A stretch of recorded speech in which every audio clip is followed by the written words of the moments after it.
Pisco traigo la uva y una historia pa' contar y un festejo bien sabroso pa' ponerte a bailar y un festejo bien sabroso.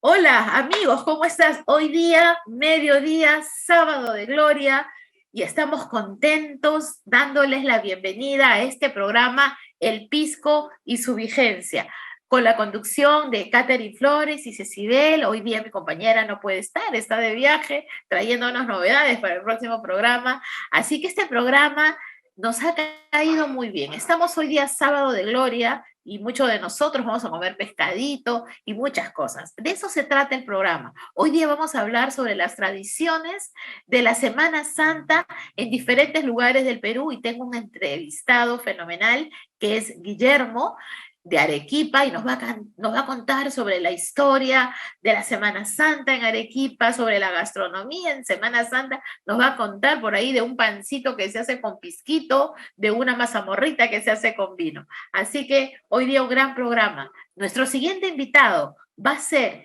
el presidente de la Academia del Pisco, el ingeniero Martín Santamaría Fernández Stoll. Él es productor de Pisco Cuatro Fundos, ganador de innumerables medallas en el extranjero como el Perú, como en el Perú, ¿no? Así que nada, hoy día contenta de mostrarle todas estas maravillas que tiene el Perú en la Semana Santa y el tema importante, algo que yo había esperado mucho, hablar sobre el pisco, qué hay detrás del pisco, la maquinaria que hay en el pisco, desde que sale del campo en las jabas, en estos camiones que llevan hasta la bodega, qué cosa es una estrujadora, qué es un mostímetro, cómo pegamos nosotros las botellas, cómo les ponemos los tampones, las tapas al pisco. Vamos a aprender de la A hasta la Z, sobre todo, con Martín Santamaría. Volvemos tras la pausa.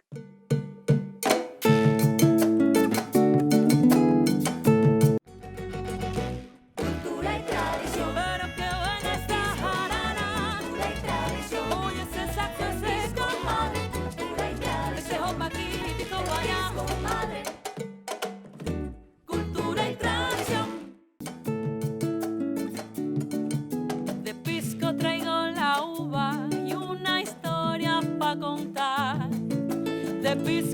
la uva y una historia pa' contar y un festejo bien sabroso pa' ponerte a bailar.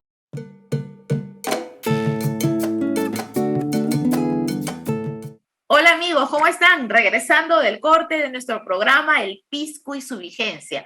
Hoy día, sábado de gloria, rebosante de fervor religioso y el sincretismo cultural católico y andino. La Semana Santa es una de las festividades más grandes del Perú. Ayacucho, Tarma, Arequipa, adquiere una singularidad según la localidad donde se desarrolla. El Perú tiene nueve lugares donde es ya patrimonio cultural la Semana Santa, ¿no? Y para mí tengo el honor de tener a una de las personalidades de Arequipa, mi invitado especial para este programa, Guillermo Ercilla Valcárcel, guía de turismo de Adecopa, Asociación de Guías Oficiales Profesionales de Turismo de Arequipa, delegado cultural del Patrimonio y Acción Ambiental. Él es un señor fundador de esta asociación. Lo conocí hace mucho tiempo con varios programas que ha tenido y tiene Guillermo. Y para Lima, tener hoy día a esta personalidad de Arequipa hablando de la Semana Santa, de la gastronomía en Semana Santa, de las tradiciones en Semana Santa.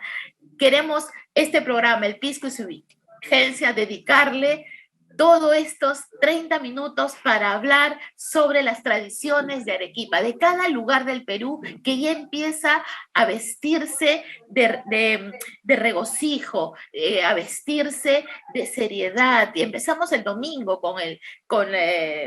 el Domingo de Ramos, allí, el lunes ha sido Lunes Santo, el martes, miércoles, y viene toda la festividad hasta terminar el domingo en la resurrección. Bienvenido a Lima, bienvenido a nuestro programa, querido Guillermo, muchas gracias. ¿Cómo estás? Hola, Cecibel, qué gusto y gracias por la invitación. Igualmente, bienvenida a Arequipa. Mira, estoy ahora mismo en el patio de una casona virreinal del siglo XVIII, que perteneció en esa época a la familia Macías. Hoy es un hotel boutique muy interesante de Arequipa, que está situado en la Recoleta de Arequipa, en la Chimba, en la margen izquierda del río Chili, ¿no? Para darle la bienvenida y mandarles un poco del sol que les estamos compartiendo desde nuestra ciudad. Hoy día estás arequipeñísimo, querido Guillermo, con ese sombrero tan bonito, ese fondo de esta casona antigua que tiene Arequipa. Bienvenido a Arequipa y sus tradiciones. Cuéntanos, ¿cómo es las tradiciones en Arequipa en Semana Santa? ¿Cómo comienza? Tú tienes mucha investigación sobre ello. Bueno, te comento que justamente a raíz de que Arequipa fue elegida ciudad creativa en gastronomía, ¿no? Comenzamos también a indagar algunas tradiciones que se han perdido, otras que están en vías de recuperación, ¿no? Y nos hemos entrevistado con algunas picanteras de la Sociedad Picantera de Arequipa, ¿no? Con nuestra amiga Arinda Torres Guillén, por ejemplo, de Las Pastoras, una picantería que tiene 7 generaciones trabajando, y nos cuenta, porque es su fuente, ¿no? Que ellos empezaban los preparativos ya en febrero con los cuaresmillos. ¿Qué es el cuaresmillo, no? Es la cosecha de los melocotones, de los duraznos, que se dejan madurar hasta volverse casi pasas y que luego son convertidos en dulces para pasar la cuaresma, ¿no?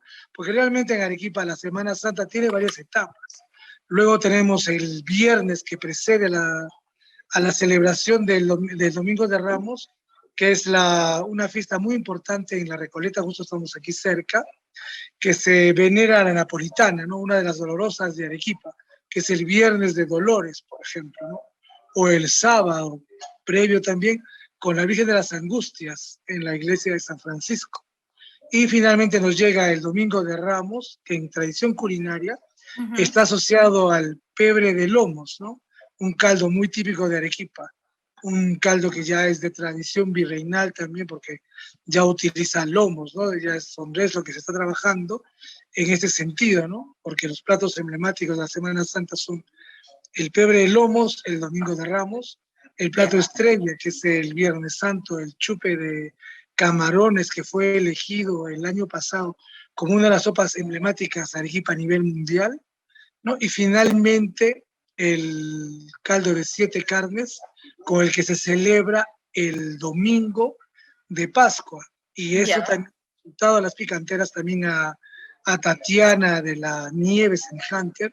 Ella recuerda que en estas épocas el vino se utilizaba para esta celebración, y buscando en Arequipa muchas veces la conexión culinaria o enogastronómica, nos hemos encontrado con que en el Valle de Majes se preparaban o se preparan todavía las rosquitas y los alfajores con pisco, ¿no? ¡Uy, qué rico! Su maridaje perfecto, sí. Y la mazamorra de vino, también en el valle, ¿no? Que posiblemente también esa tradición llegaba hasta el Valle de Vítor. Y que las familias de Arequipa relacionadas con la producción vitivinícola también asociaban a su alimentación. Ya sabemos que entre semana, porque tenemos profesiones prácticamente, teníamos, este año no por el tema de pandemia, cada día de la semana tiene asociado un plato muy propio, ¿no? De la gastronomía arequipeña, que curiosamente son platos de tradición prehispánica, ¿no? Como son los chupes, el chaque, el chairo, la chochoca, el chuño molido, ¿no? Y el chupe del Viernes Santo. Son todos platos prehispánicos, pero bueno, adaptados a la tradición virreinal. Y los viernes que no se come carne, que no se come solamente carne blanca o pescadito. El viernes de ayuno. De chupe, ¿sí? De ayuno, claro. Aparte, ¿hay otro platito más? Lo que tenemos nosotros aquí es el bacalao, ¿no? También se trae el bacalao seco, ¿no? Y las machas que están volviendo lentamente, ¿no? Que también se podía utilizar ese tipo de alimentos. Una tradición muy curiosa del Viernes Santo, que ya no existe hoy en día, bueno, quizá hoy suene cruel, ¿no? Pero era levantar a los hijos a chicotazos, para que ellos compartan un poco del dolor, de la pasión. Además de que el primer sorbo que hacían era bebidas amargas, hechas de hierbas, ¿no? Ya. Que eso era parte, ¿no? Antes del ayuno La eran hiel, ¿no? La hiel que las le ponían hieles. a Jesús en la cruz. Exacto, ¿no? Ellos se compartía con la familia la hiel y eran las bebidas amargas. Y que es interesante también porque ese día las familias tenían la costumbre, también de la cronista Arinda Torres, ¿no? Esta tradición del pedir los 3 clavos de Cristo, ¿no? Estos 3 clavos de Cristo consistían en que la casa que le faltaba algún insumo para preparar su comida del Viernes Santo, acudía a los vecinos, ¿no? Y les pedía los 3 clavitos, que podía hacer, yo sé, las machas si no las tenían, el cochayuyo, si hacía falta, ¿no? Las habas que están presentes, el queso también que es importante, ¿no? O los productos secos, porque también estos productos como el bacalao, el caucao, que son los huevos de pescado, ¿no? Venían secos Ya. y era propio, ¿no? O también los ajíes, ¿no? Porque también en la Semana Santa los guisos en Arequipa eran muy importantes, como el domingo que hemos iniciado los ramos, que es el día de comer el ají de calabaza, que se acostumbraba a acompañar con las murmuntas, que son los cuchuros, ¿no? Estos Ajá. vegetales muy curiosos acuáticos que se traen de las alturas, porque la comida de Arequipa, ustedes saben que tiene varios pisos ecológicos, Sí, combina platos de la costa, que la tenemos a 90 kilómetros, la costa más cercana, ¿no? El cochayuyo, platos de los valles, aquí en Arequipa a media altura, y platos de la sierra, ¿no? Platos secos, porque nuestros condimentos, los charquis, ¿no? claro. Estos se preparaban con carnes secas, con asesinas también, que también había camellos involucrados en esta preparación.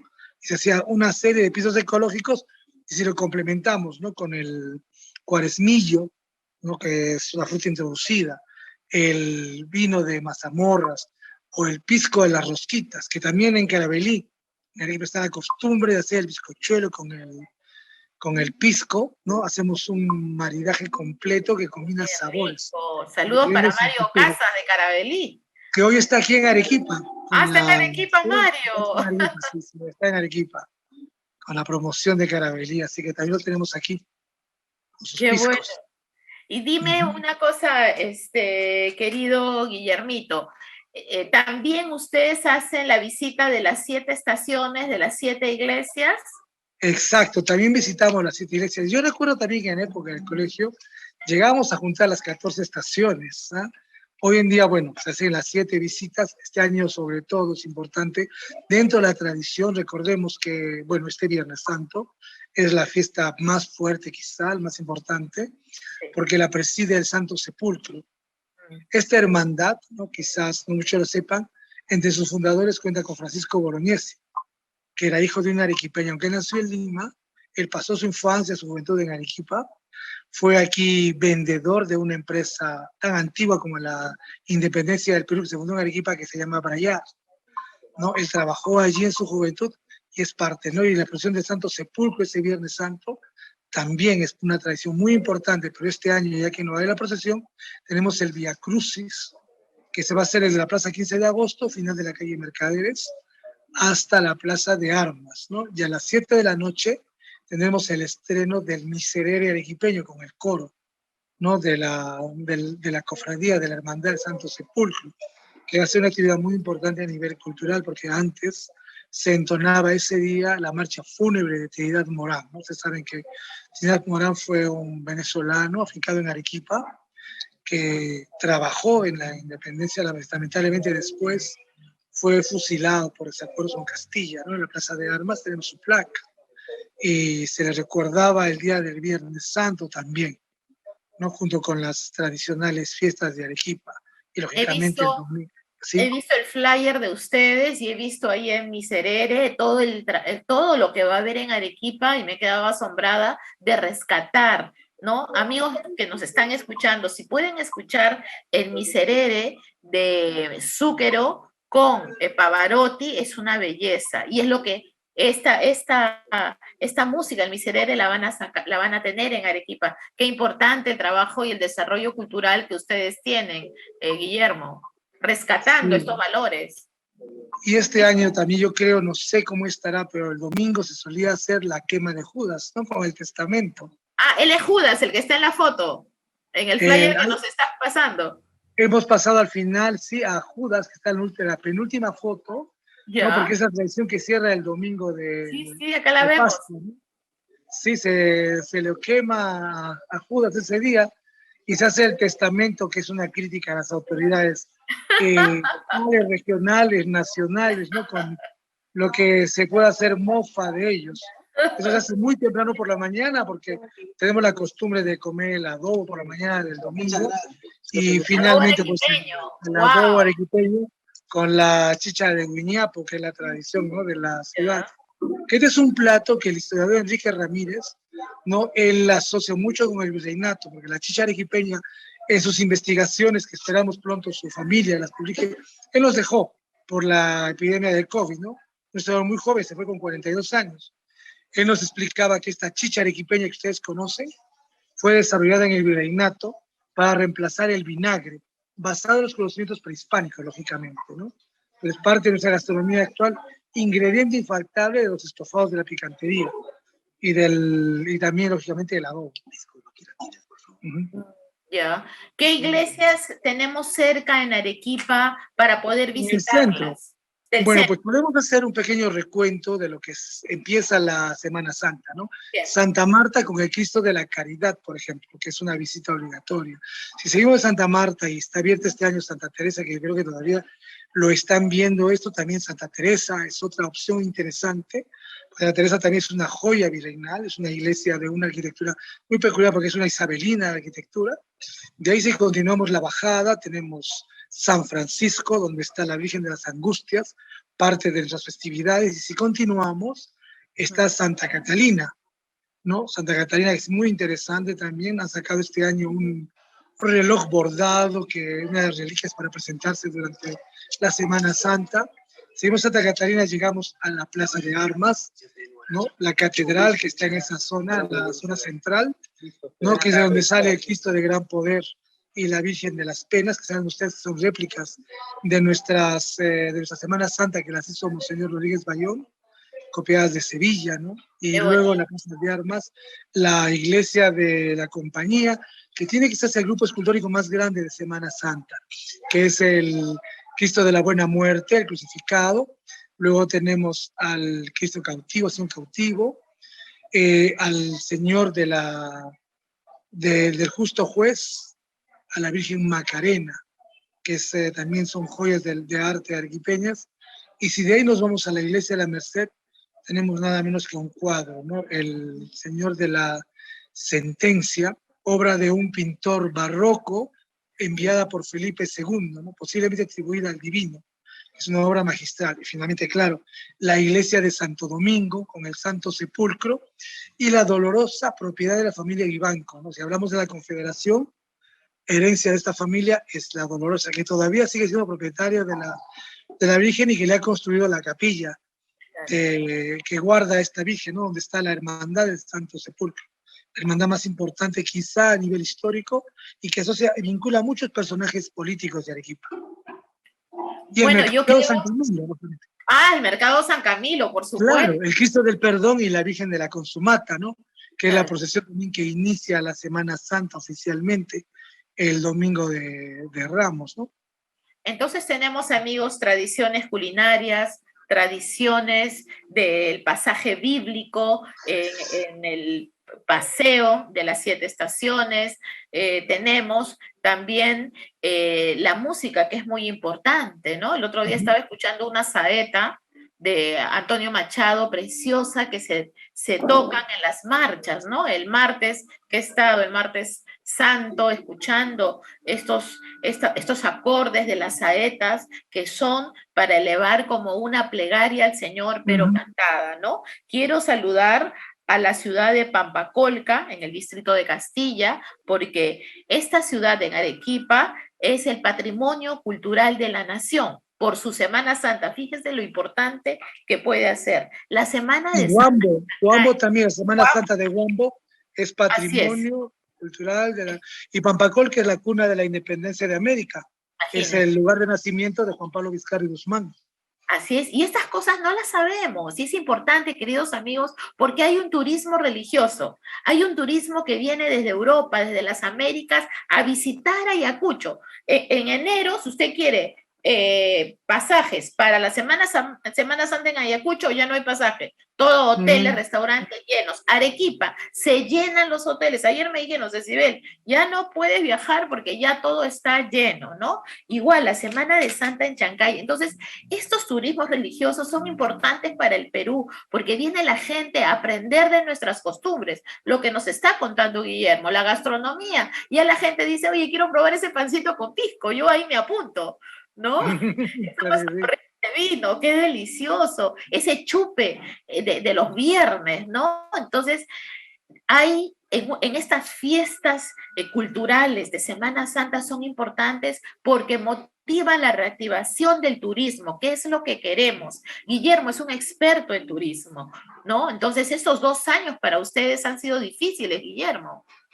Bastante complicados porque el turismo murió prácticamente al 100%, ¿no? Pero ahora que viene la Semana Santa o que está la Semana Santa aquí encima y que se nos viene la fiesta de Chapi, ¿no? Dios, de Chapi es otro destino religioso importante y quizá el más importante de Arequipa porque en los últimos años era 1 millón de visitantes durante el mes de mayo. O sea, ningún destino turístico no lo tenía, ¿no? Pero ya hace unos años se ha declarado también de interés turístico la peregrinación a Chapi, ¿no? Que es nuestra ruta de las Candelarias. De Chapi, amigos. Claro, es parte de la tradición religiosa que empieza en Caravelí con la Virgen del Buen Paso, ¿no? Las Candelarias están en Arequipa, ¿no? Así es, Mario, tanto festeja la fiesta del Buen Paso. Y qué lindo que hayas tocado este tema de la Virgen del Buen Paso, porque queridos amigos, ya terminamos el libro Bodegas y Altares. ¿De qué se va a tratar nuestro libro Bodegas y Altares? Que los arequipeños me están ayudando súper con este trabajo de investigación que estamos haciendo. Cada vez que nosotros con Guillermo visitamos los viñedos, siempre vamos a encontrar en una bodega a la Virgencita de Chapi, al Señor de Murguay, a Santa Rosa de Lima, a la Virgen del Paso en alguna bodega. ¿Por qué? El productor eleva las oraciones, eleva el clamor para que ese año las uvas nazcan sanas, bonitas, que vayan a la bodega y que salga del alambique ese hijo cuidado todo el año para que salga un excelente pisco, ¿no? Entonces, decidimos escribir este libro Bodegas y Altares, un sincretismo entre lo católico y lo cultural de lo nuestro, para visitar las 5 regiones pisqueras, Arequipa, Tacna, Moquegua, Ica, Lima, y también tengo un agregado que es Cusco, que es un buen vino, y he encontrado a la Virgen de la Uva, que tengo acá el retrato, y de eso se va a tratar este libro. Eso es lo que nosotros queremos con este programa, amigos del Pisco y su Vigencia, de la Abeja TV, que usted aprenda lo que tiene el Perú, las manifestaciones culturales de cada pueblo. Manifestaciones culturales como la Semana Santa de Catacaos, de Bolívar en La Libertad, de Huambo, que acaba de decir Guillermo, en Huancavelica, en Moche, Trujillo, en Omate, Moquegua. Qué fiesta extraordinaria la de Omate, Moquegua.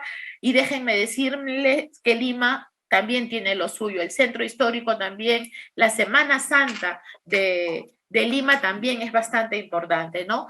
Guillermo, muchísimas gracias por habernos enseñado un poquito de Arequipa, de las tradiciones culinarias, de lo que se puede visitar en cada iglesia, ¿no? Muchísimas gracias por este cariño hacia nuestro programa. Te prometo visitar Arequipa llevando el libro Bodegas y Altares, porque me ha apoyado Mario Casas con este libro de la Virgen del Buen Paso con fotos magníficas. Marqués de Torá también me ha mandado mucha información y este libro va a ser riquísimo porque ustedes están en cada línea. Muchas gracias, Guillermo, y un abrazo volcánico, como dicen ustedes. Gracias a ti, Cecilia, y te esperamos en Arequipa. Gracias, amigos. Volvemos tras la pausa y el pisco. Volvemos, regresamos. Salud. con un pisco arequipeño.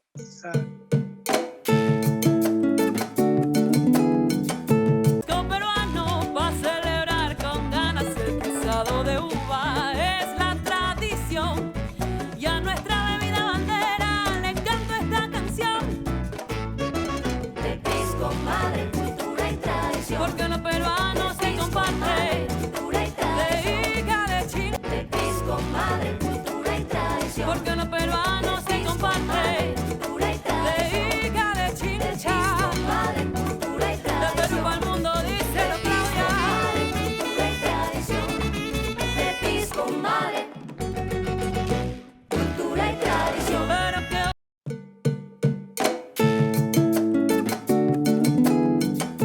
Amigos, ¿cómo están? Regresamos tras la pausa. Qué linda entrevista con Guillermo de Arequipa, todo lo que hemos aprendido, ¿no? Seguimos hoy día sábado de gloria. Hoy día es importante para el mundo cristiano, estamos en toda la Semana Santa y yo creo que nuevamente tenemos que renovar los votos para que Jesús entre en nuestras familias, en nuestro país. Oremos mucho por nuestro país para sacar, si es posible, este presidente que tenemos para mejorar, ¿no? Si todos oramos, la oración tiene poder. Hoy día tengo un invitado de lujo. Me visita al programa El Pisco y su vigencia en la abeja.tv el ingeniero Martín Santamaría Fernández Stoll. ¿Quién es él? Presidente de la Academia Peruana de Pisco. Y aparte es productor de Pisco Cuatro Fundos. Él nos ha traído, le ha regalado al Perú muchas medallas internacionalmente como nacionales, lo cual para mí, cada productor es un patriota. Bienvenido, Martín, a nuestro programa. ¿Cómo estás? Hola Cecibel, qué gusto estar contigo, qué gusto estar en este programa tan bonito. Muchas gracias por la gentil invitación. Gracias. Bueno, yo lo he animado a Martín, como productor de pisco que nos cuente un poco. Cuando ustedes ven esta botella, linda la botella, ¿no? Pero el pisco delicioso también, cuando lo servimos en esta linda copita, que para nosotros le decimos una mulita, pero no sabemos mucho desde que sale la uva, el transporte, las jabas, las máquinas, la despalilladora, todo lo que se tiene que atravesar para que esta botella llegue a su mesa. El etiquetado, el poner aquí las tapas. Entonces, todo eso hoy día Martín nos va a contar desde el Génesis. Martín, a tu disposición y cuéntanos cómo comienza. A ver, Ceci, muchas gracias por la pregunta, porque sí, detrás de una maravillosa botella de pisco, de una copita de este elixir bendito, hay un trabajo enorme que parte del campo, ¿no? O sea, si no tenemos una muy buena uva, va a ser muy difícil tener un buen pisco. Entonces, parte del viñedo, ¿no? Y claro, no me voy a remontar ya a los implementos que se usan en el viñedo, porque eso sería todo un programa. Otro programa. Otro programa. Pero sí es importante medir los parámetros básicos y fundamentales de la uva antes de llevarla a la bodega. Nosotros, los viticultores, no cosechamos en cualquier momento. Tenemos que esperar que la madurez biológica y fenólica de la uva alcancen el punto perfecto, el punto exacto, que equilibre ese desarrollo biológico, la parte del dulzor, la parte de la acidez que la encontramos en la pulpa, y también, por supuesto, la madurez fenólica que básicamente se ve en las pepitas y en la cáscara, en el ollejo, ¿no? Entonces, ahí parten un par de implementos que son infaltables en un campo, ¿no? Que son el medidor de dulzor, que puede ser a través de un refractómetro. Un refractómetro no es otra cosa que un equipo donde se pone un poco del juguito de la uva, se agarra un granito, se muestrea en el campo, se pone en el visor y por refracción solar, o sea, la luz refracta en los cristales de azúcar que tiene el mosto y define cuál es el nivel de azúcar. Normalmente la escala que se usa en los refractómetros son los grados Brix, ¿no? Entonces, cuando uno ve a través del visor y ve el nivel de grados Brix, ahí puede saber qué tanto dulce tiene la uva y en función a eso el productor define si es momento oportuno para cosechar o no. Normalmente se cosecha dependiendo, por supuesto, la variedad, las condiciones de clima, el terreno, el valle, la variedad, etcétera, etcétera, etcétera, entre 21 y 24 grados Brix, ¿no? Normalmente ese nivel de dulzor es que el que busca un productor, ¿no? Hay uvas que alcanzan valores mayores, que tienen capacidad de endulzar más, hay terrenos más secos que permiten que las uvas endulcen más, pero más o menos esos son los rangos. Entonces, el primer equipo es el refractómetro, pero eso nos mide el dulzor. No solamente necesitamos dulce en el mosto, sino necesitamos niveles de acidez adecuados. Entonces también hay que usar el potenciómetro. Y ojo que el nombre es potenciómetro, no pHímetro, ¿no? Potenciómetro. El nombre es potenciómetro. Muchos le dicen pHímetro porque lo que mide es el pH, que es una medida de acidez, ¿no? Como ustedes saben, el pH neutro se pone en 7. Todo lo que esté por debajo de un pH 7 es ácido, todo lo que esté por encima de un pH 7 es alcalino, es básico, ¿no? Entonces, se mide el pH de la uva, ¿no? Nosotros cosechamos con niveles de acidez que normalmente deberían rondar entre los 3,2, 3,5, digamos, como pH, ¿no? Esos son elementos de campo, ¿ya? Ahora, en paralelo al refractómetro, también podemos usar un mostímetro, ¿no? El mostímetro no es otra cosa que parece un termómetro largo, ¿no? Es digamos, como un termómetro con una base graduada, ¿no? Que se mete en una probeta larga, con jugo de uva, y por densidad, o sea, flota, y producto de la densidad, acuérdense que cuando tiene más azúcar, el líquido es más denso, cuando tiene menos azúcar es menos denso, por densidad se, digamos, define el nivel de azúcar que tiene. Es otra medida y normalmente están graduados en gramos por centímetro cúbico, ¿no? Eso tiene un correlato con la escala Brix, ¿no? Entonces uno podría medir a través de un refractómetro o a través de un mostímetro, que no es otra cosa que un densímetro, ¿no? ¿Ya? Discúlpeme un ratito. Hay gente que dice, mi pisco tiene grado Baumé. Sí, es otra escala. Así como hay metros y pulgadas, hay diferentes unidades de medida, ¿no? Entonces, uno puede medir en grados Brix, en grados Baumé, en densidad, que es gramos por centímetro cúbico, etc. Y todo eso incluso tiene un correlato en el alcohol potencial, ¿no? En la capacidad de generar alcohol. Porque acuérdense que cuando pasemos al proceso de fermentación, es azúcar, producto de la fermentación, por acción de las levaduras, se va a convertir en alcohol. Entonces, mientras más azúcar haya contenida en el mosto, la creación de alcohol va a ser mayor, ¿ya? Entonces, asociado a esos niveles de Brix, de Baumé, de gramos por centímetros cúbicos, hay una medida de alcohol potencial, ¿ya? Entonces, una vez que nosotros ya hemos medido nuestra uva y está, según el productor, de acuerdo con los parámetros que quiere para su pisco, la cosecha, ¿no? Y ahí es cuando la llevamos ya a la bodega. Ahí entran algunos elementos, como tú bien lo has dicho, las tijeras de poda, por ejemplo, es un instrumento propio de la vendimia, ¿no? Muchos no le prestan atención, pero es importante una tijerita de poda. Las cajas donde se lleva la uva también. Yo he visto con pena que hay muchos viñedos, muchos recolectores, muchos pañadores que meten la uva en bolsas, en estas bolsas que incluso han servido como donde han puesto los fertilizantes o qué sé yo, ¿no? Eso está generando ya contaminación. Lo correcto es recoger las uvas en jabas o cajones de plástico. Normalmente son cajones de una capacidad de 20, 22 kilos, ¿no? De manera tal que la uva vaya bien y no vaya, digamos, apretándose y rompiéndose en el camino. Acuérdense que nosotros queremos que la fermentación se produzca en la bodega, no en el camión, ¿no? Claro. ¿No? Sí, sí. Cargamos las cajas de plástico de 20, 22 y las llevamos a la bodega.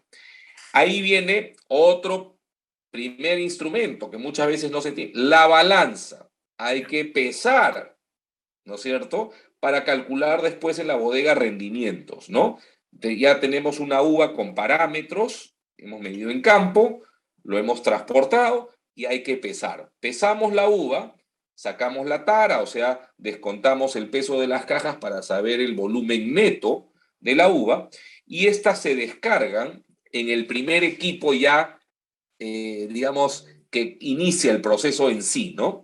Que es la despalilladora. Y digo despalilladora porque puede ser un equipo o dos, el que despalilla y otro que estruja, ¿no?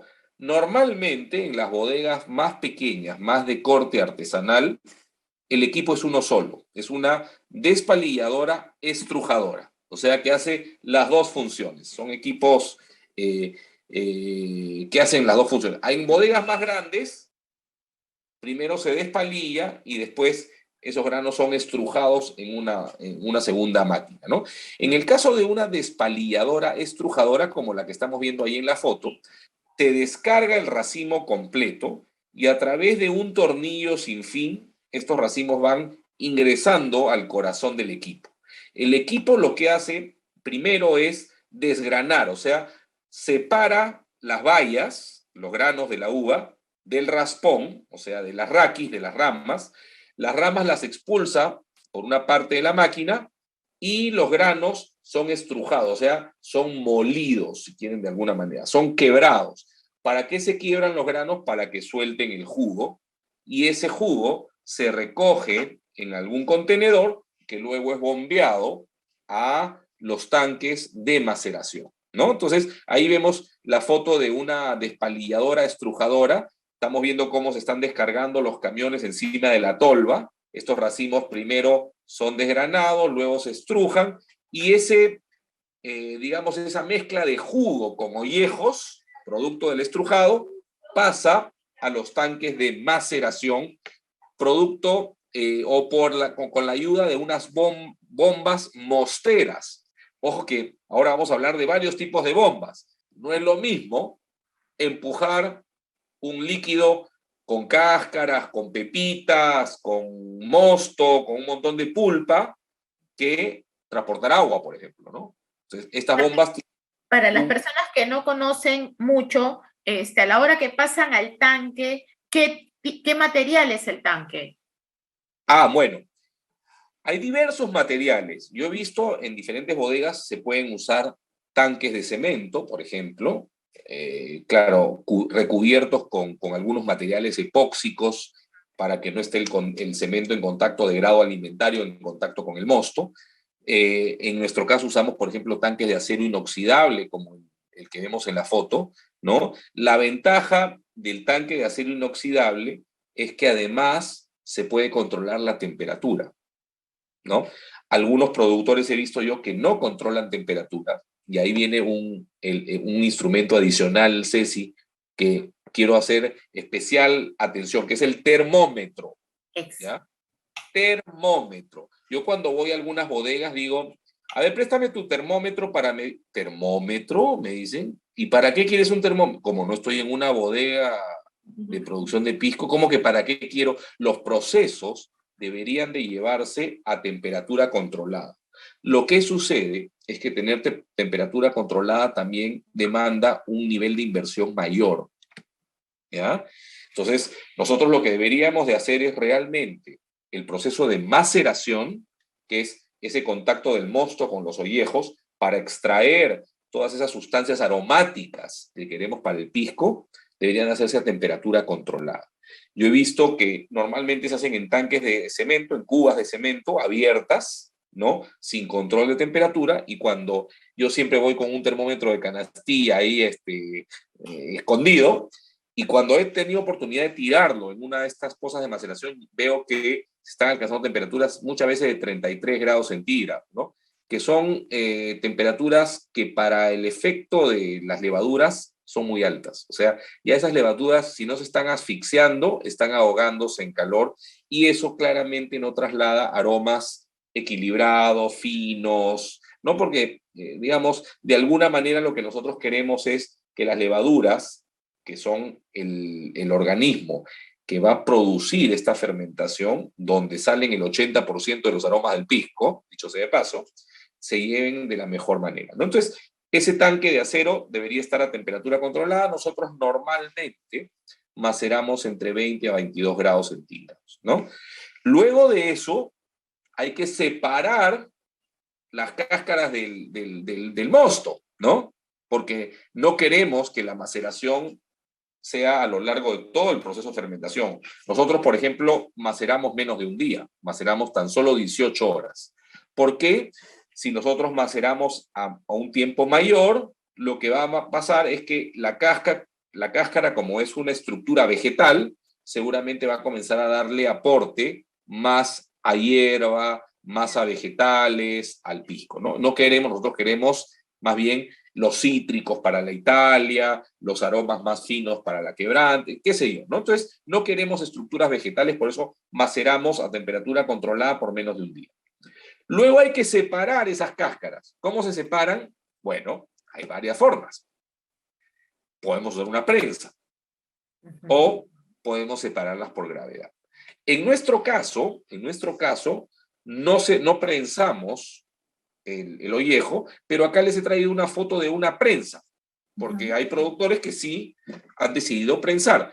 Cuando no prensamos, ese mosto que no ha sido prensado se conoce como mosto yema, ¿no es cierto? Nosotros, yo personalmente en Cuatro Fundos, solamente trabajamos con mosto yema, no lo prensamos, pero no está mal. Hay algunos productores que deciden prensar, es una forma de extraer ese jugo residual que queda adherido al ollejo. Esos ollejos húmedos que uno ve, ¿no? Dice, uy, ese juguito adicional puede... Entonces lo prensa. En este caso, esta prensa que vemos acá es una prensa neumática. O sea, se pone el ollejo dentro de este cilindro de acero inoxidable y un bladder, tipo el interior de una pelota de fútbol, digamos un globo de Hebe, por decirlo de alguna manera, se infla y comprime las cáscaras contra las paredes de este cilindro, que son ranuradas, o sea, tienen huequitos.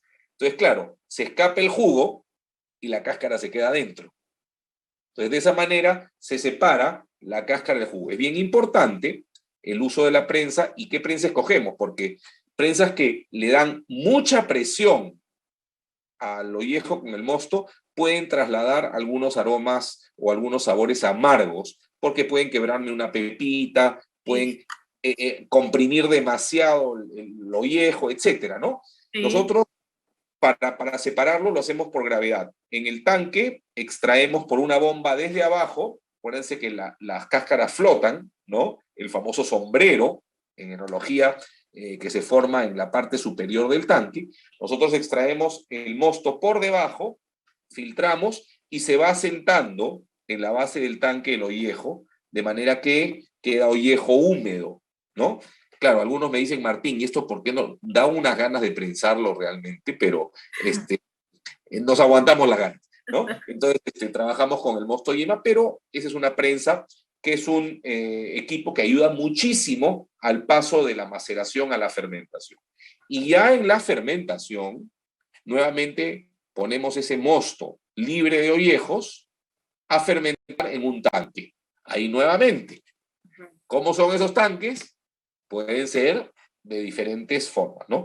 Hay algunos que les gusta fermentar en tanques de cemento también, con material epóxico.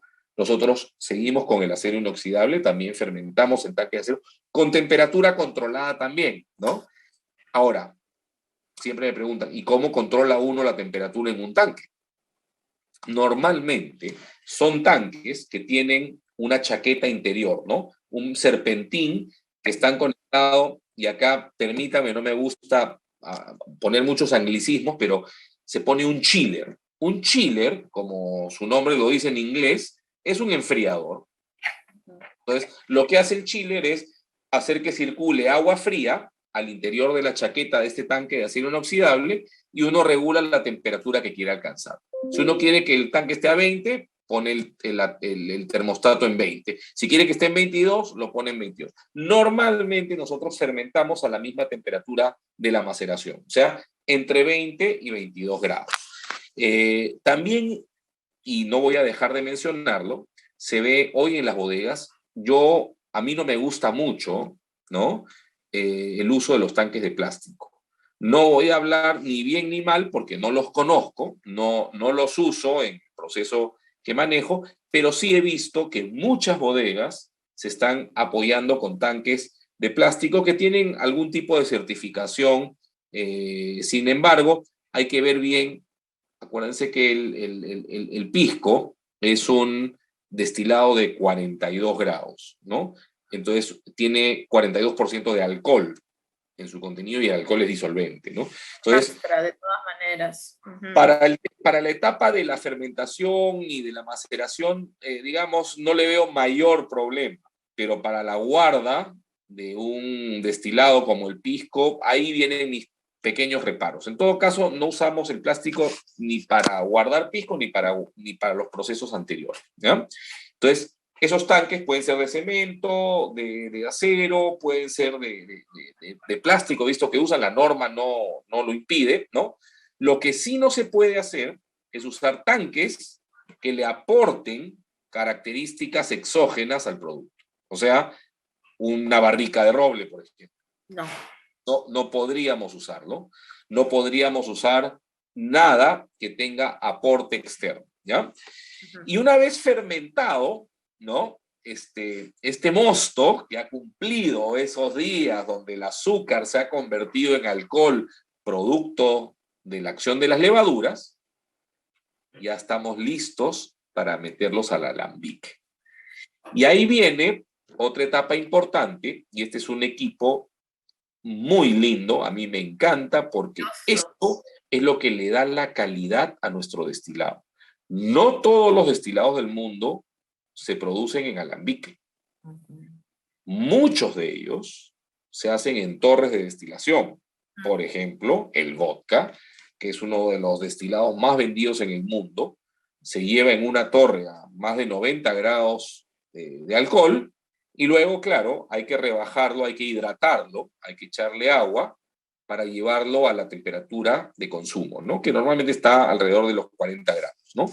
De hecho, hay vodka, yo me he encontrado en el mercado vodka de 65 grados, es una locura, ¿no? Pero bueno, cada loco con su tema. Nosotros no hacemos torre, hacemos destilación directamente a grado en un equipo de cobre, como el que están viendo en la foto. Entonces, el alambique no es otra cosa que una olla, una paila de cobre, no acero inoxidable. Acá, a diferencia de los tanques, sí necesitamos cobre, y les voy a contar por qué, ¿no? Entonces, la paila tiene que ser de cobre y además tiene un capitel, como un sombrerito encima, algunos le llaman el sombrero de moro, la cebolla, ¿no? Que se acuerden de su libro, ese libro de matemáticas, ¿te acuerdas? Sí. El baldor, igualito como el sombrero del baldor. Como el sombrero de baldor, ahí está, ¿no? Ese sombrero de moro, ¿no? El sombrero de moro. ¿No? No es otra cosa que un rectificador de vapores, ¿no? Y bueno, ese sombrerito de moro está conectado a un cuello de cisne, que es un tubo con una curvatura, ¿no es cierto? Y ese tubo al final termina en un serpentín que está dentro de una poza de agua que se usa como enfriador para que los vapores condensen y regresen al estado líquido, ¿no? Entonces, ¿qué hace uno? Calienta su olla, que acuérdense que ya tiene vino, porque es un mosto fermentado. Cualquier proceso de vinificación contempla la fermentación del mosto, por lo tanto, lo que tenemos es un mosto con alcohol, un vino joven, ojo, no es un vino terminado, pero finalmente es un vino, ¿no? Eso al calentarlo, lo primero que va a comenzar a evaporar son los alcoholes más volátiles, comenzando por el metanol, el etanol y todos los demás alcoholes superiores que vienen después, ¿no? Eso va a tener una primera corrección en el sombrero de moro, en este primer rectificador, y una segunda en el cuello de cisne, donde el cobre va a cumplir dos funciones. La primera de las funciones es que el cobre reacciona y cataliza, o sea, acelera la formación de sustancias aromáticas ¿A través de qué? De la formación de ésteres, de la esterificación. ¿Cómo se forma un éster? Es la conjunción de un alcohol superior con un ácido. Acuérdense que en el vino, que nosotros tenemos ahí, hay varios componentes, ¿no? En ese mosto fermentado hay ácidos, hay alcoholes, hay una serie de cosas. Los ácidos y los alcoholes superiores, al ser calentados en un ambiente donde el cobre envuelve este proceso, genera que se esterifique. O sea, ahí en la olla ya estamos generando ésteres. Los ésteres, para que todos sepan, son la familia de componentes más importantes en los aromas del pisco. Por eso es importante calentar a fuego lento, porque hay que darle el espacio suficiente en esa cámara de vapor, que es ese espacio que queda libre encima de la olla, en la superficie entre el mosto y la olla, para que se vayan creando esos ésteres, amalgamando, integrándose esos alcoholes superiores con los ácidos y me formen esos ésteres, esos aldehídos, todos esos componentes aromáticos, ¿no? Que van a luego caracterizar o perfilar un pisco, ¿no? ¿Sí? Hay una pequeña corrección ahí en el sombrero de moro.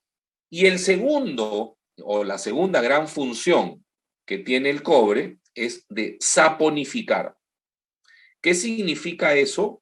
Que si se me ha escapado algún ácido graso por el sombrero de moro, o sea, por ese rectificador, es capturado o ahí o en el cuello del cisne. O sea, el cobre lo que hace es atrapa los ácidos grasos y por una reacción que tiene los saponifica, o sea, los neutraliza. ¿Qué significa eso? Que si yo tuviera un alambique de acero inoxidable, por ejemplo, esos ácidos grasos no se saponificarían y pasarían. ¿A qué huele la grasa? A cebo, a rancio, horrible. Entonces, si nosotros destiláramos con un alambique de acero inoxidable, seguramente el aroma no sería tan agradable como el cobre, porque no tiene esa posibilidad de saponificar que tiene el cobre. Por eso seguimos usando el cobre. Porque algunos me dicen, ¿y por qué ya no pasamos al acero inoxidable? Si todo es acero inoxidable, los tanques, las máquinas, por eso, porque esterifica y saponifica. Esas son las dos principales funciones del cobre como ayuda a un proceso de destilación. En una destilación de torre no es necesario, porque finalmente va a salir alcohol, ¿no? Casi neutro, ¿no? Como el vodka, ¿no? Claro. Por eso hay que usarlo en coctelería, porque no sabe ni huele a nada, ¿no?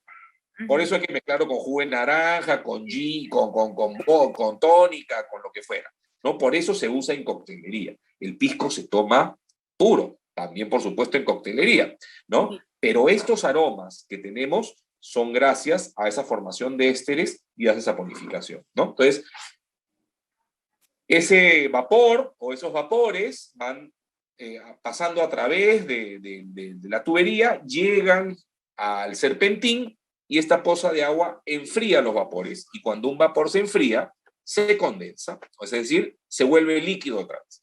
Y comienzan a caer las primeras fracciones de nuestro destilado. Las primeras se llaman cabeza, son fracciones de muy alto grado, dependiendo de la madurez de la uva, del nivel de azúcar, de la fermentación, de la temperatura, etcétera, podemos estar recogiendo las primeras gotas en 70, 75 grados de alcohol, ¿no? Conforme va avanzando el proceso de destilación, van saliendo las fracciones más pesaditas, ¿no? Con algún arrastre también de agua, ¿no? Entonces van comenzando a bajar la graduación. Entonces, si nosotros comenzamos a recoger en 75, bajará a 74, y vamos midiendo esa mezcla, ¿no? A la hora de recibirla en un contenedor, también de acero inoxidable, y cuando lleguemos al nivel de graduación alcohólica que el productor desea para su producto final, corta el proceso de destilación. Es ahí donde lo que resta, lo que queda, son las colas, que seguramente deben estar alrededor de los 20 o 22 grados de alcohol. Si se dan cuenta, ya las últimas gotas salen con un porcentaje de alcohol mucho más bajo. En promedio, se corta en 42. La norma nos permite, o el reglamento, para hablar con propiedad, nos permite obtener valores entre los 38 y los 48 grados de alcohol, ¿no? Normalmente nos ponemos en el punto medio. Yo he hecho pruebas con menos de 42, con más de 42, y de acuerdo a mi experiencia, me gusta el corte en 42, porque cuando se corta muy abajo, lo que hace uno es meterle un poco más de cola al producto final. Y la cola no es que tenga los aromas más agradables. Entonces, y si lo dejamos con cortes muy altos, eso no quiere decir que esté mal, podemos cortar a 43, 44, 45 y algunos piscos quedan extraordinarios, pero ya esa mayor percepción alcohólica, según mi humilde opinión, desequilibra, compite mucho con los aromas, con esa sensación de suavidad. Entonces, para mí, uno de los cortes más agradables es en 42, 43, ¿no? Más o menos por ahí. Y ahí nuevamente, Ceci, hago un pequeño paréntesis. Termómetro. El termómetro, otra vez. ¿Por qué? Porque cuando uno mide ese pisco, y fíjense ahí, es una foto, bueno, de este humilde servidor, ahí con el alcoholímetro, midiendo a ver cómo estaba, a ver cuándo cortamos, si ya llegó a los 42, vamos, ¿no? Removiendo, digamos, esa recepción de pisco, vamos midiendo a ver si ya llegamos. Esto no está a 20 grados. Ojo que los instrumentos, el alcoholímetro, el mostímetro, están calibrados para 20 grados centígrados de temperatura, ¿no? Claro. Porque obviamente un líquido no es igual de denso cuando lo caliento que cuando lo enfrío. Si no, les pongo el ejemplo, cuando enfrío el agua se vuelve sólida. Entonces, y cuando la caliento se vuelve líquida. Entonces, igual, un líquido a diferentes temperaturas tiene diferentes densidades. Entonces, si yo corto y digo, yo quiero 42 y mido con mi alcoholímetro 42 grados en la salida del alambique, estoy teniendo una medida inexacta, porque no está cayendo ese líquido a 20 grados centígrados. Me está cayendo como a 25. Normalmente, según las mediciones que yo he hecho, caen 25 o 26. Y hay que corregir por temperatura la lectura del instrumento. O sea, si yo quiero cortar en 42, realmente eso equivale más o menos, para que tengas una idea, a 45, 46 grados de alcohol a 25 grados centígrados. Entonces, hay que hacer un pequeño cálculo para corregir. Si no, nos vamos a sacar. Si lo cortamos en 42, nos va a quedar un pisco de 38, seguramente, ¿no? De 39, ¿no? Entonces, no es lo que queremos. Hay que cortarlo en función a esa corrección por temperatura y nuevamente el termómetro. Entonces, cuando a mí me pregunten, ¿para qué un termómetro? Les digo, para producir, pues, pisco. Como que es tan importante como el alcoholímetro, como el mostímetro y como los demás instrumentos de la bodega, ¿no? Sí, pero mira, Martín, yo nunca he probado un pisco. La norma dice que el pisco es de 38 a 48. Nunca he probado uno de 39, uno de 38, ¿no? No, siempre No, de 40 para arriba. Pero cuidado, porque ahí, yo te digo, yo reto a varios a abrir su botella, llevarla a 20 grados centígrados y poner un alcoholímetro, a ver si tiene lo que dice la etiqueta. Claro, claro. O sea, uno puede poner 42, pero ¿será verdad eso? Claro. O sea, yo veo que hay muchos productores que están cortándome en 42 a salida de alambique. Y eso no es 42. Eso puede ser 39, probablemente 40. Claro, ¿no? Claro. Pero ellos piensan que es 42 porque su alcoholímetro, en la etiqueta le pongo 42. Claro. Hay que tener cuidado porque sí es importante, o sea, los instrumentos están calibrados a 20 grados centígrados, la mayoría de ellos, ¿no? Los más comerciales, lo que normalmente se usa. Podemos tener instrumentos calibrados a diferentes temperaturas, pero normalmente los alcoholímetros y los mostímetros están calibrados a 20 grados centígrados. Entonces, para que funcione esa medición con precisión, el líquido tiene que estar a esa temperatura.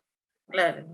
Si no, hay que corregir, hay que ajustar el valor de acuerdo a tablas y ¿no? Esto es, como te digo yo, más o menos, según mi experiencia, el líquido salido de un alambique debe estar a 25 o 26 grados centígrados. No estamos siendo precisos con un instrumento si no hacemos esa corrección, ¿no? Importante lo que tú nos estás comentando, y estoy tomando nota de varias cosas que estás diciendo, interesante, porque de eso se trata el programa de hoy, de que la gente sepa los instrumentos importantes para la elaboración del pisco, ¿no? No es solamente lleno mi lagar, saco mi pisco, lo embotello y ya está. No, hay un montón, amigos, de lo que hoy día ustedes están tomando nota, y para los que nos están escuchando de Brasil, de Argentina, de Uruguay, mis compañeros sommeliers, así se hace el pisco, ¿no? Hoy día tienen una pequeña clase magistral con Martín Santamaría, un gran productor de pisco. Sigamos, por favor. Bueno, y ya tenemos entonces nuestro destilado. Ojo, que todavía no es pisco. Está camino a ser. Todavía tiene que pasar la última etapa del proceso, que es el reposo, ¿no?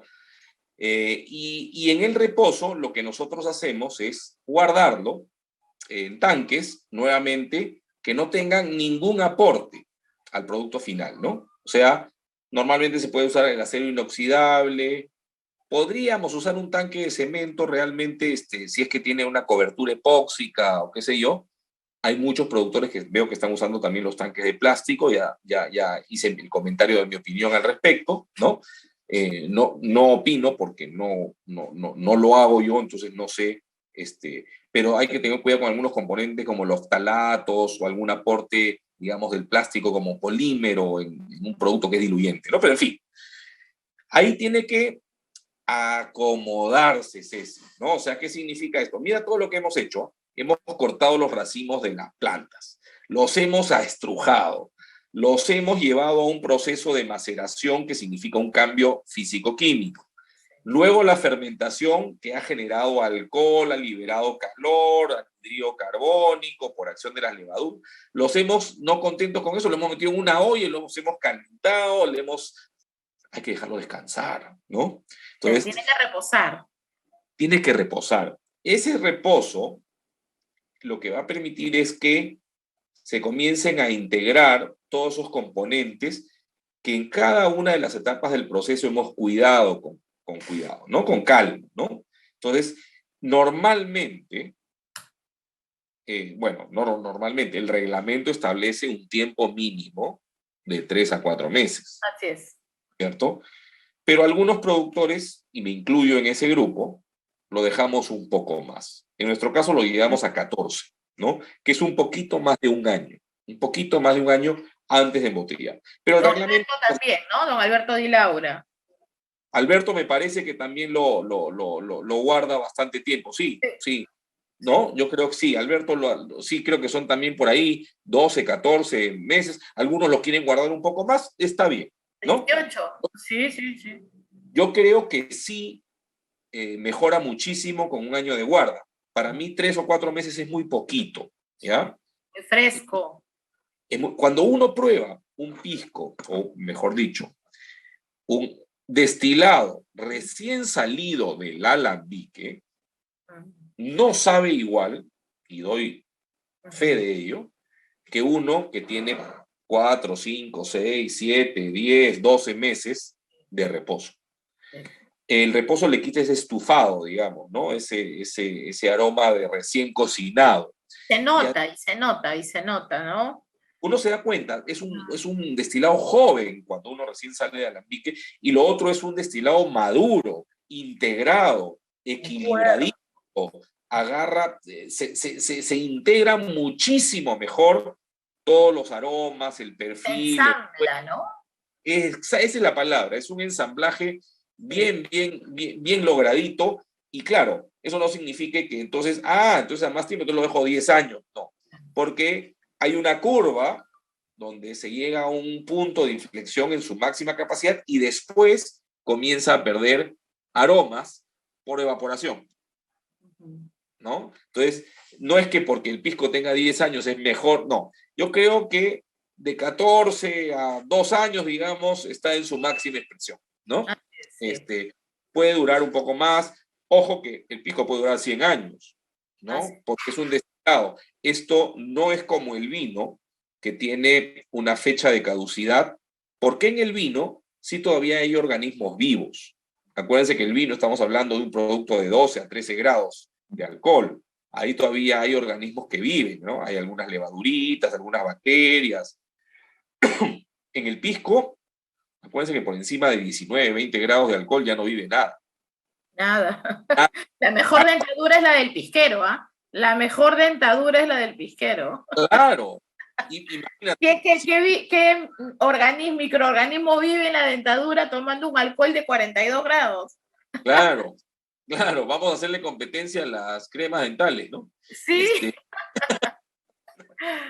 Pero imagínate, si por encima de 20 no existe ningún microorganismo, en 40 hace rato se murió el más resistente. Sí.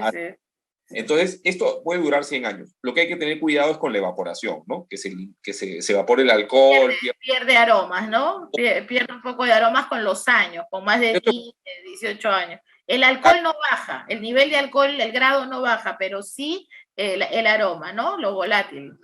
Hay que tener cuidado. Siempre y cuando esté bien tapado, te durará un poco más, pero esos son, como tú bien lo dices, años de años, ¿ah? No es que claro, años de años. De años, ¿no? Bueno, y una vez que ya reposó, ojo que el reposo no es lo meto en un tanque y aguanto un año. No, hay que trabajar ese reposo. Hay que oxigenar, hay que remontar. Nosotros remontamos el pisco, o sea, lo oxigenamos. No solo abrimos el tanque, sino con bombas lo recirculamos. Y lo recirculamos de manera que caiga, como chorro, como catarata, ¿no? Para que esas burbujas, digamos, le den ese respiro. Ese es el proceso de reposo. No es, lo meto en un tanque, cierro y nos vemos en 14 meses. Me pido 14 meses. See you en 14 meses. No. Hay que trabajar, hay que oxigenar, hay que medir, hay que ir midiendo algunos parámetros, temperatura, cómo va evolucionando el alcohol. Nosotros de vez en cuando hacemos una catita a ver cómo va evolucionando organolépticamente el producto, etcétera, etcétera, etcétera, ¿no? Y una vez que ya está cubierto el periodo de reposo, hay que embotellar, ¿no? Hay que embotellar.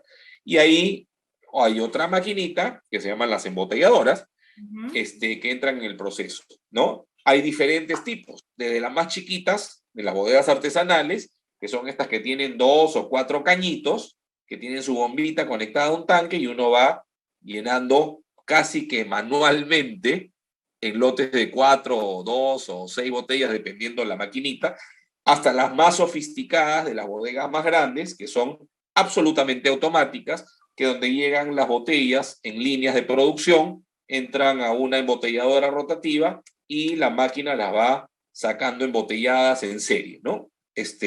Pero finalmente el principio es el mismo, es llenar de producto la botella, ¿no? Ojo, no estoy hablándole de la filtración. Antes de mandar a reposo, es bueno filtrar. El pisco debe reposar filtrado, ¿no? Porque no queremos que algún elemento extraño que haya quedado en el proceso de producción se quede 14 meses con nuestro pisco. No queremos que le aporte ningún componente no deseado. Y luego, a la hora de embotellar, hay que volver a filtrar, ¿no es cierto? Entonces, hay que filtrar antes del reposo y antes del embotellado, ¿no? Esto lo que permite es eliminar cualquier pequeña impureza, pequeña cosita que se haya quedado en el proceso. No hay materiales orgánicos, como decimos, no hay que estabilizar nada como en el vino, porque no hay nada que se pueda dañar, ¿no? Uno el vino lo estabiliza porque todavía le quedan algunos organismos vivientes, algunos ácidos que precipitan. Acá no. En un destilado, lo único que hay que filtrar para eliminar impurezas. Y luego del embotellado está el tapado, encapsulado, etiquetado, que dependiendo nuevamente de la sofisticación de la bodega, pueden ser procesos manuales o pueden ser procesos más automáticos, ¿no? Que tape, encapsule, etiquete una máquina o que lo hagan la mano de obra de una persona, ¿no?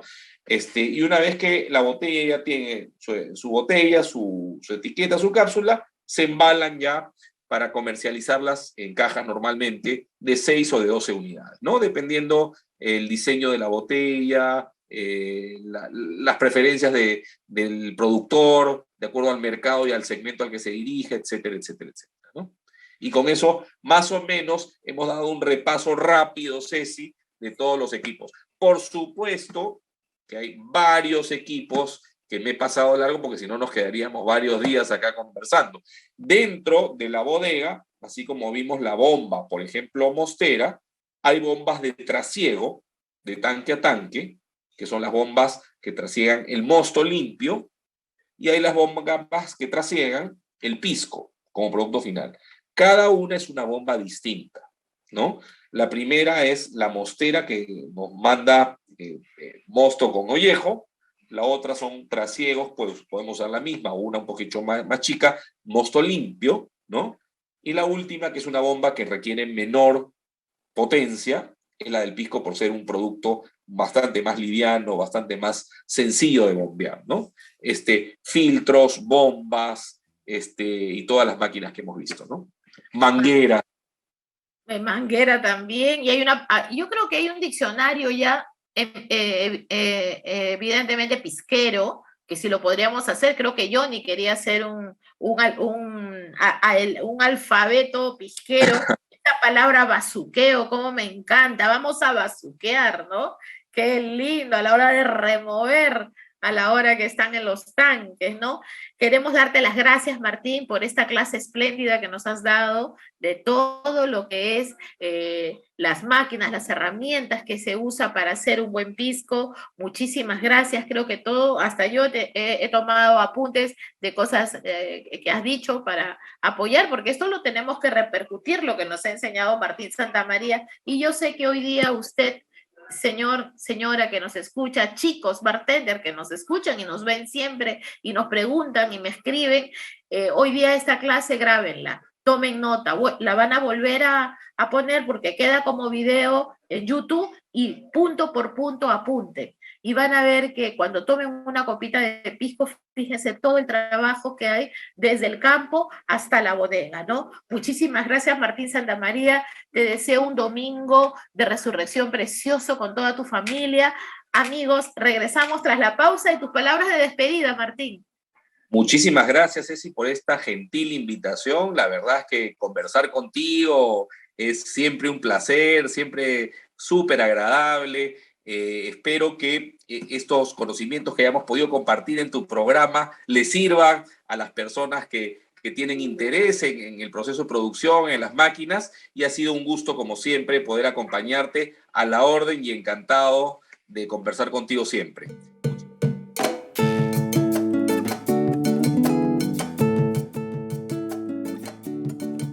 De pisco traigo la uva y una historia pa' contar. De pisco traigo la uva y una historia pa' contar. Y un festejo bien sabroso pa' ponerte a bailar.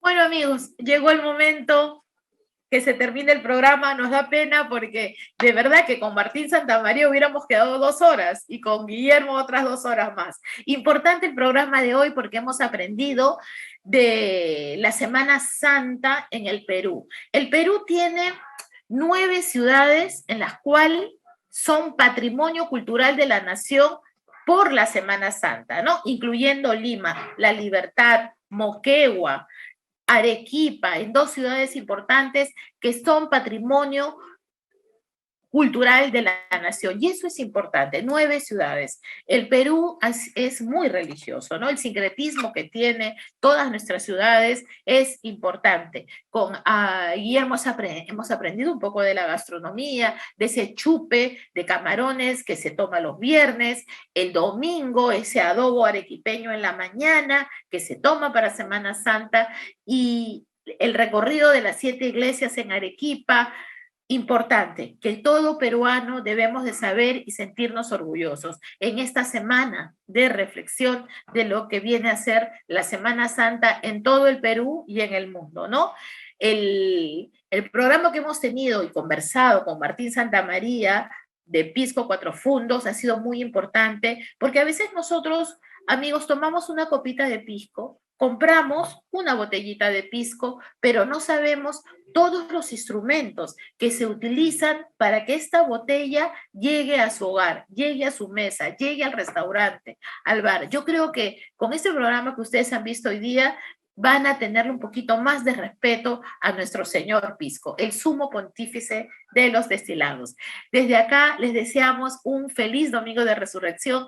Catherine y yo, alegres de tenerlos a nuestros auspiciadores, que son los que hacen y le dan la fortaleza a este programa. Muchas gracias, Pisco Monteluna, Pisco Sangayán, Pisco Madre, el pisco de los piscos de Chincha, el pisco La Parras de la Octava. Muchísimas gracias a todos ustedes por confiar en nosotros. A Luciano Reboredo, nuestro respeto y gracias por confiar en este programa. Feliz Semana Santa, feliz Domingo de Resurrección, tomándose un pisquito. Nos vemos, hasta el próximo programa.